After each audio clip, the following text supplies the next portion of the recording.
Welcome guys in another video of Nuhi's biology classes. Today we are going to practice of NEET question. आज हम NEET में आए हुए कुछ questions की प्रैक्टिस करने वाले हैं जो कि ग्रेड 12 की एनसीईआरटी के हैं और चैप्टर 1 से लिए गए हैं। क्वेश्चन नंबर 1 आप यहाँ पर देखिए, coconut water from tender coconut represents. जो कोकोनट वाटर होता है वो रिप्रेजेंट करता है किसको? तो यहाँ पर 4 ऑप्शन दे रखे हैं। A free nuclear endosperm, B endocarp, C fleshy mesocarp और D free nuclear pro embryo. तो इन चारों में से किसको रिप्रेजेंट करता है? जब हम आपको एनसीईआरटी पढ़ा रहे थे तो हमने आपको बताया था कि जो कोकोनट का वाटर होता है तो उसमें फ्री न्यूक्लियर एंडोस्पर्म होते हैं। So option A will be correct for this. Option A correct होगा इस क्वेश्चन के लिए। 2016 में नीट में पूछा हुआ क्वेश्चन है। इम्पोर्टेंट हुआ कि नहीं हुआ? मैं कहती थी ना कि एनसीईआरटी से बहुत क्वेश्चन आते हैं, आपको देखकर समझ आएगा कि इस लाइन से ये क्वेश्चन बन गया, राइट। क्वेश्चन नंबर 2 देखिए, functional megaspore of an angiosperm develops into. जो फंक्शनल मेगास्पोर होता है एंजियोस्पर्म का, वो किस चीज़ को डेवलप करता है? Option A embryo, option C ovule, option B embryo sac, option D angiosperm. जो फंक्शनल मेगास्पोर होता है, फंक्शनल मेगास्पोर एम्ब्रियो सैक को बनाता है। किसको बनाता है बेटा? एम्ब्रियो सैक को बनाता है। एम्ब्रियो सैक के अंदर ही तो फिर एम्ब्रियो बनती है ना। तो आपका यहाँ पर ऑप्शन जो करेक्ट होगा, correct option will be option B. Option B यहाँ पर करेक्ट होगा। आपने देखा था ना कि जो मेगास्पोर मदर सेल थी उसने कितने मेगास्पोर बनाए थे? 4 मेगास्पोर बनाए थे। और 4 मेगास्पोर में से जो हमारे करेक्ट थे, जो फंक्शनल था वो कौन था? एक।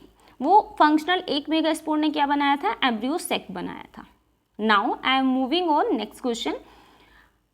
Attractants and rewards are required for. जो अट्रैक्टेंट्स होते हैं वो किसके लिए रिक्वायर्ड होते हैं? Anemophily, entomophily, hydrophily, cleistogamy. अब ये एनिमोफिली क्या है बेटा? जो पोलिनेशन एनिमल के थ्रू होता है वो उस पोलिनेशन को एनिमोफिली कहते हैं। जो पोलिनेशन इंसेक्ट के थ्रू होता है उसको एंटोमोफिली कहते हैं। जो पोलिनेशन वाटर के थ्रू होता है उसको हाइड्रोफिली कहते हैं। और जो पोलिनेशन क्लोज फ्लावर के अंदर होता है उसको क्लिस्टोगैमी कहते हैं। तो अट्रैक्टेंट्स कलर होता है, कलर अट्रैक्ट करता है किसको? इंसेक्ट को अपनी ओर। तो यहाँ पर हमारा कौन सा ऑप्शन करेक्ट होगा? Option B, entomophily will be correct answer for this question. Now I am moving on next question. Ploidy of Nucellus. Ploidy बतानी है हमें किसकी? न्यूसीलस की। और किसकी? एंडोस्पर्म की। Polar nuclei, megaspore mother cell and female gametophyte is respectively. Ploidy का मतलब होता है बेटा क्रोमोसोम नंबर। क्रोमोसोम नंबर से होता है। ऑप्शन ए में आपको दे रखा है न्यूसीलस की जो प्लोइडी होती है वो 2n होती है।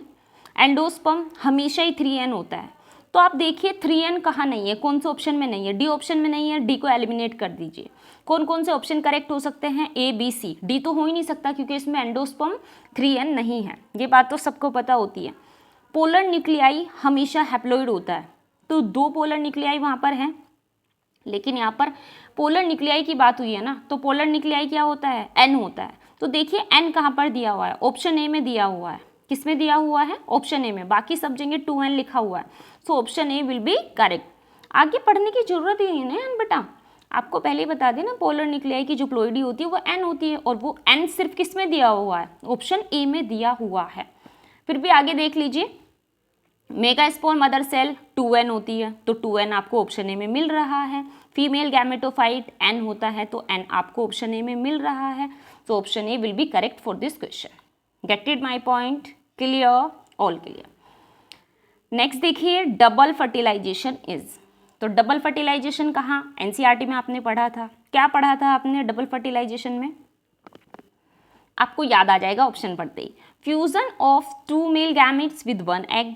डबल फर्टिलाइजेशन क्या इसको ही कहते हैं कि फ्यूजन होता है मेल गैमेट का किसके साथ? 1 एग सेल के साथ। नेवर, नहीं, ऐसा तो नहीं होता। एक मेल गैमेट तो फ्यूज होता है एक सेल के साथ, लेकिन एक तो किसी और के साथ फ्यूज होता है ना, बता रखा है ना। Option B, fusion of 1 male gamete with 2 polar nuclei. ये हो सकता है? नहीं, नेवर, ऐसा भी कुछ नहीं था। Option C fusion of 2 male gametes of a pollen tube with 2 different eggs. 2 different eggs के अंदर क्या होता है, फ्यूजन होता है? नहीं, 2 डिफरेंट एग के अंदर भी नहीं होता।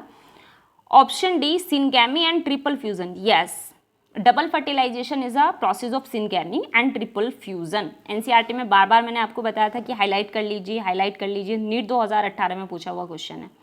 हुआ इंपॉर्टेंट कि नहीं इंपॉर्टेंट हुआ? कहाँ से आते हैं क्वेश्चन? एनसीईआरटी से क्वेश्चन आते हैं। कहा था ना, अगर एनसीईआरटी की लाइनें पढ़ लोगे ना, आप सारे क्वेश्चन लगाओगे।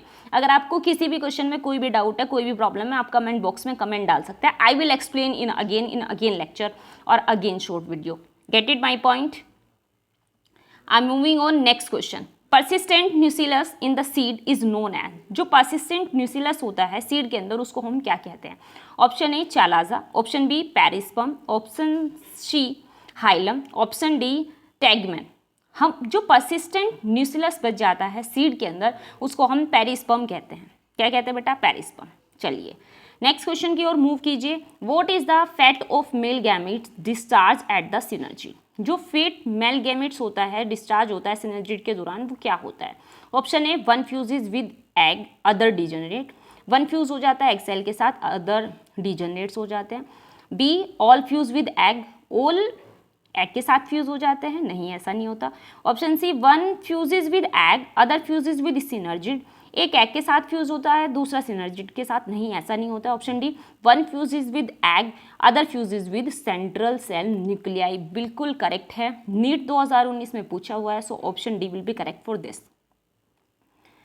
समझ आया? यहाँ पर क्या कहा कि भाई जो फैट होता है ना मेल गैमेट का, डिस्चार्ज द सिनर्जिड, तो जैसे ही सिनर्जिड से डिस्चार्ज होता है मेल गैमेट, वो करता क्या है?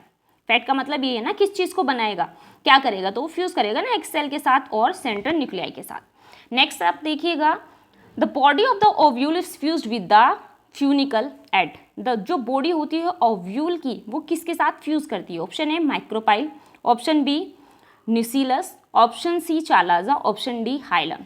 Hilum, the body of ovules is fused with the funicle at the hilum. आपको एनसीईआरटी में पढ़ाया था कि जो ओव्यूल होता है और जो फ्यूनिकल होता है, जब वो आपस में फ्यूज करते हैं तो उनको हम हाइलम कहते हैं। एनसीईआरटी में मैंने पढ़ा रखा है ना, 2020 में पूछा हुआ क्वेश्चन है नीट में। कहाँ से आता है नीट का पेपर? एनसीईआरटी से आता है। इसलिए मैं बार बार कहती हूँ कि कोई रेफरेंस बुक आपको नहीं पढ़नी है। क्या पढ़ना है? आपको एनसीईआरटी की लाइनें पढ़नी है, बार बार रिवाइज करना है, बार बार उनको पढ़ना है। उसके बाद आप देखिए, in a water hyacinth and water lily pollination takes place by, यानी जो वाटर हायासिंथ होता है और जो वाटर लिली होता है, उसमें पोलिनेशन किसके थ्रू होता है? मैंने आपको पहले ही बताया था, वाटर से कंफ्यूज नहीं होना है। वाटर लिली में जो पोलिनेशन होता है वो विंड और इंसेक्ट के थ्रू होता है। किसके थ्रू होता है? विंड और इंसेक्ट के थ्रू। ढूंढिए कौन सा ऑप्शन में विंड और इंसेक्ट है?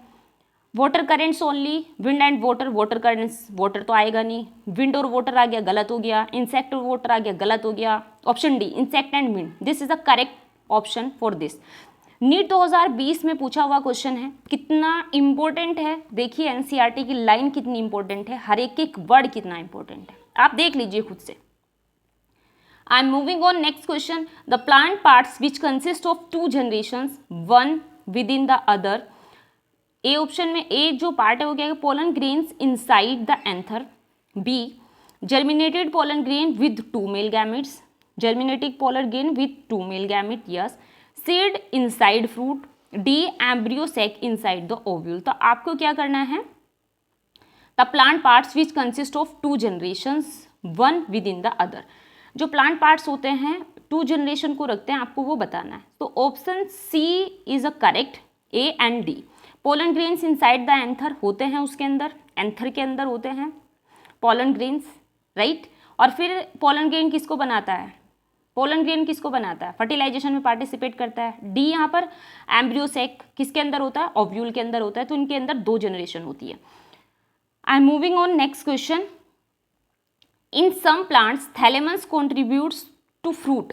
सम प्लांट्स के अंदर थैलेमस भी कॉन्ट्रीब्यूट करता है फ्रूट को बनाने में।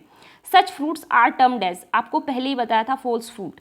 व्हेनेवर थैलेमस और ovary involve in a formation of the fruit, it will be false fruit. ढूंढिए ऑप्शन में कहाँ दे रखा है। First fruit is a parthenocarpic fruit, no. Parthenocarpic fruit उसको कहते हैं जो विदाउट फर्टिलाइजेशन के डेवलप होता है।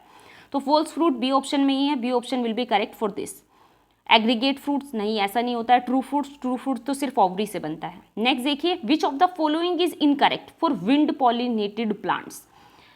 विंड पॉलिनेशन जिसके अंदर होता है उसमें से कौन सा ऑप्शन गलत है जो आपको छांटना है। Pollen grains are small and sticky. Pollen grains smalls होते हैं और स्टिकी होते हैं। स्टिकी तो नहीं होते बेटा, नॉन स्टिकी होते हैं, चलिए, लेकिन हाँ स्मॉल होते हैं, तो ये हम मान नहीं सकते। Well exposed stamens and stigma, exposed और many ovules in each ovary.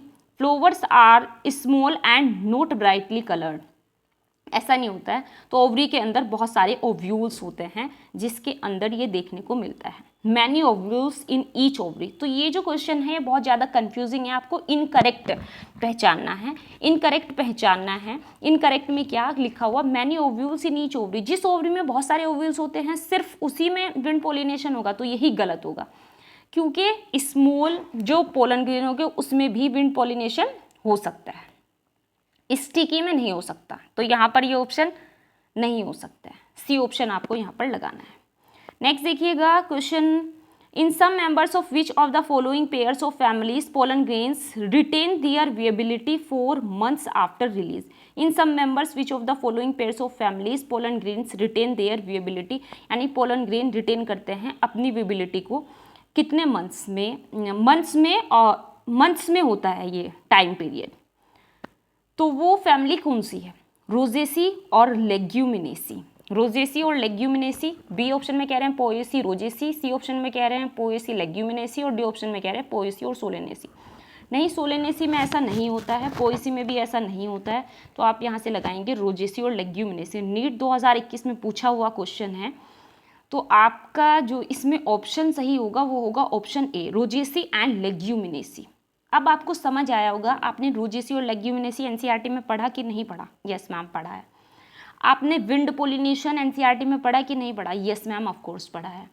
आपने ओव्यूल पढ़ा, एम्ब्रियो सेक पढ़ी है कि नहीं पढ़ी है? यस मैम ऑफ कोर्स पढ़ी है।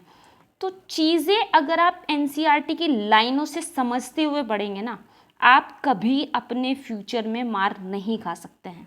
अगर आपने ठान ली कि आपको नीट में 360 में से 360 नंबर लाने हैं, तो आप अपनी एनसीईआरटी को day by day again and again revise करते रहिए। रिवीजन बहुत ज़रूरी है, रिवीजन करते रहना है चीज़ों का। अगर आप रिवीजन करते रहेंगे, बार बार क्वेश्चन की प्रैक्टिस करते रहेंगे तो आपका नीट डेफिनेटली क्रैक हो जाएगा और आप बायोलॉजी में 360 में से 360 ही नंबर लेकर आएंगे, जो कि हमने टारगेट डिसाइड किया हुआ है। तो आप क्या करेंगे, आप एक नीट का प्रैक्टिस सेट लेकर आएंगे अपने घर पर, जिसमें क्लास 11 के भी क्वेश्चंस होंगे और क्लास 12 के भी क्वेश्चंस होंगे। आप उनकी प्रैक्टिस अपने घर पर बैठकर करेंगे।